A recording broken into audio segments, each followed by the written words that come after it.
As we reported yesterday, one of those moving parts at the moment is Bitcoin, and it's currently hovering around record highs. It tipped over $123,000 US. The price helped by a favourable US president and a few crypto-related bills that will be debated on Capitol Hill this week. It's called Crypto Week. Joining us live is MCQ Market CEO Curt Hopkins.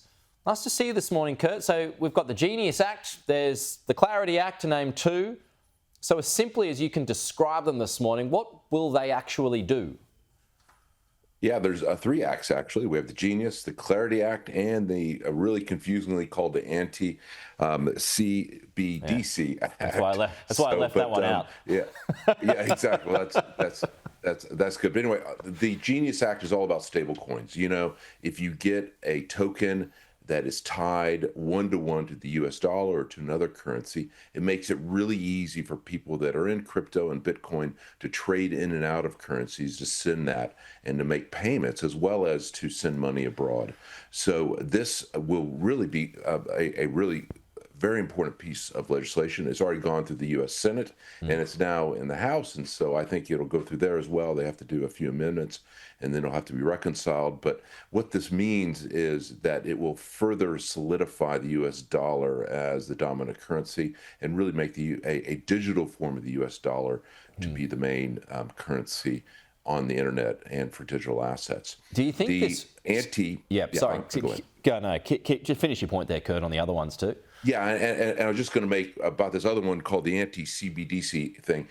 What that is will disallow the U.S. from doing a central bank digital currency, and that's basically, it disallows the U.S. government itself from doing its whole stable coin, because a centralized digital coin that comes from the central bank can be used for surveillance, like the Chinese are doing. So a lot of this flies over my head. It flies over a lot of folks' heads out there. But I mean, is an easy way of saying this that it just further legitimizes Bitcoin and cryptos into the future?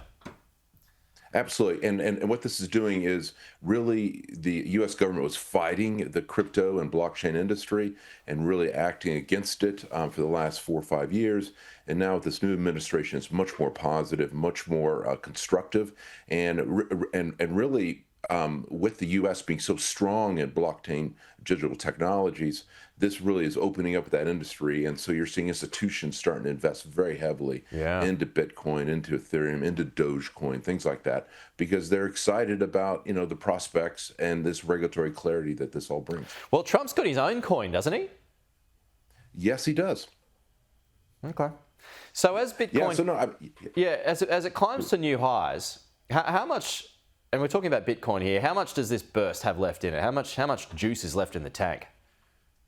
Well, certainly right now, I think we've had this real run up this last 2 weeks, which has been really amazing to see, as we've easily cleared out of 100 range to 110 and now well over 120, and now it's retraced back a bit. So it wouldn't surprise me if we just settle down for a while here in this kind of 115 to 120 range or 122 range for a while, until there's some other news that allows it really to break out. But certainly, the big thing is bringing regulatory clarity to the industry in the U.S. will make a massive difference. Regulatory clarity, so that might be coming. Appreciate that. Thank you so much. So. We'll talk to you again soon.